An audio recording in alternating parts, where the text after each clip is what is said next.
The escape pod's hull screamed as it tore through the atmosphere of Kepler 442b, a sound that reminded Adeline of dying stars. She gripped the harness straps until her knuckles turned white, watching the temperature gauge climb into the red.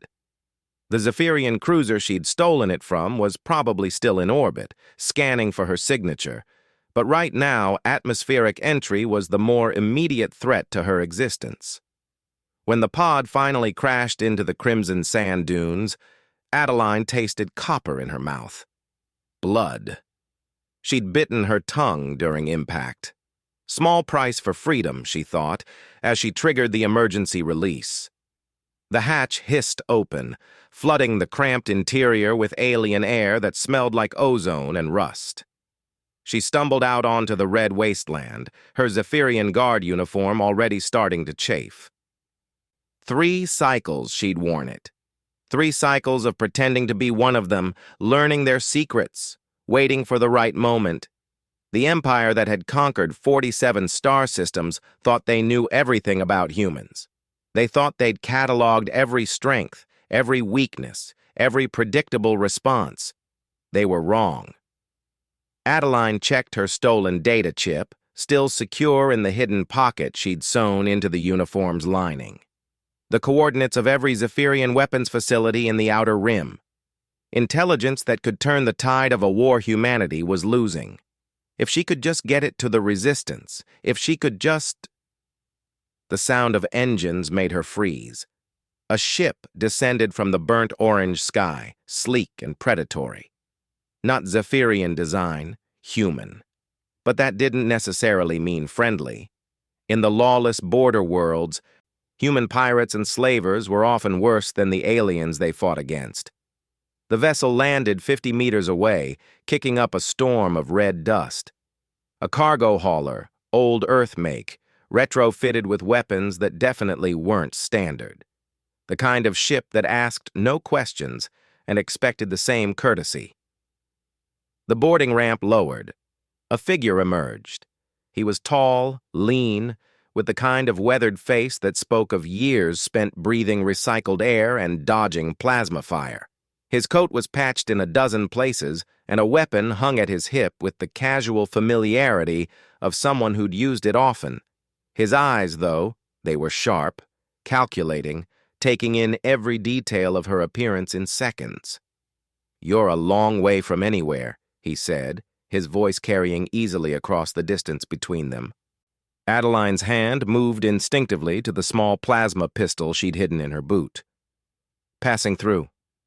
In a Zephyrian escape pod." He tilted his head, studying her uniform. "Interesting fashion choice."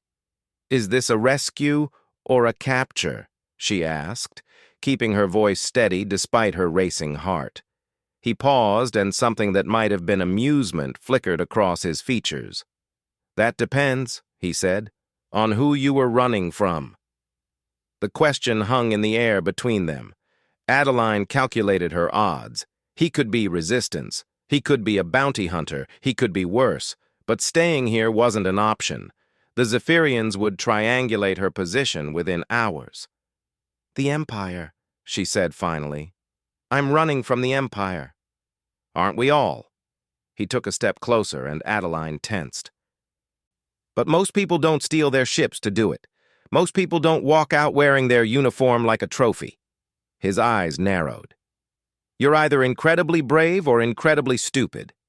"Maybe both." That earned her an actual smile. "Arlo," he said, offering a name instead of a hand. Smart. Physical contact implied trust neither of them had earned. "Adeline." "Well, Adeline, I've got a decision to make." Arlo crossed his arms. "The Zephyrians have a substantial bounty on humans who steal from them. I could collect that and fuel my ship for a year." He paused. "Or I could be curious about why a human infiltrator would risk everything for a data chip she keeps checking to make sure is still there." Adeline's blood ran cold. He'd noticed. Of course he'd noticed. "The bounty," she said carefully, "assumes you could deliver me alive. There's that brave or stupid thing again." but his hand didn't move toward his weapon. Lucky for you, I hate the Zephyrians more than I love money. He gestured toward his ship. You've got 60 seconds to convince me that Chip is worth more than your bounty. Starting now. Adeline made her choice. Weapons facilities, every major production center in the Outer Rim, locations, security protocols, shift rotations, everything needed to cripple their supply chain. Arlo went very still. How? I worked there. 3 cycles, deep cover. They think humans are too emotional, too impulsive for long-term planning. She smiled grimly. They're wrong about that, too. For a long moment, Arlo said nothing. Then he turned and started walking toward his ship. Come on. Just like that? He glanced back over his shoulder. The enemy of my enemy might still be an enemy, but right now they're also my passenger. Besides, he added, if what you're saying is true, that chip makes you the most valuable person in 3 sectors. The Resistance has been trying to get intel like that for years.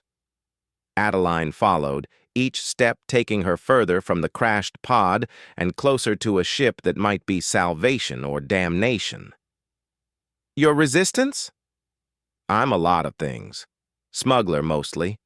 But I run supplies for the Resistance when the price is right. He paused at the base of the ramp. This time, the price is letting them know what you know.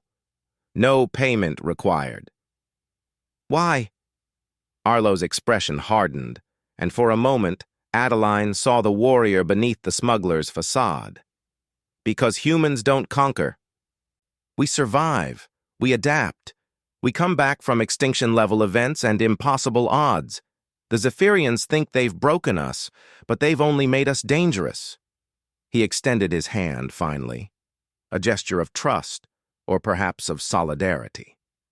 Adeline took it. Welcome aboard the Wanderer, Arlo said. Let's go win a war. As the ship lifted off, leaving the red wasteland behind, Adeline allowed herself a moment of hope. She'd been running for so long, always alone, always hunted. But maybe, just maybe, she'd found something more valuable than intelligence or weapons or strategy. She'd found another human who refused to quit, and in a galaxy where humanity was supposed to be defeated, that made them both very, very dangerous indeed. End.